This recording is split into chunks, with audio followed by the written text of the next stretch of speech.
A group of friends known around here as the Three Old Guys rode their snowmobiles from Grand Rapids all the way to Fairbanks, Alaska. They arrived in Fairbanks yesterday and have been riding since the beginning of March. There's that route right there. Even though the trip was ultimately a success, the Three Old Guys faced some challenges, as you'd expect.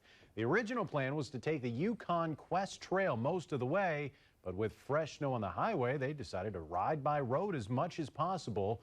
The Fairbanks community embraced the riders with a welcome party yesterday at a local restaurant where they were able to enjoy a much-deserved drink and some indoor seating.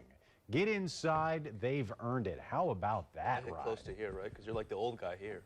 So, like... Why you gotta... Why, just do sports. Okay, well, I guess I'll do sports. All right, do sports. Because they're back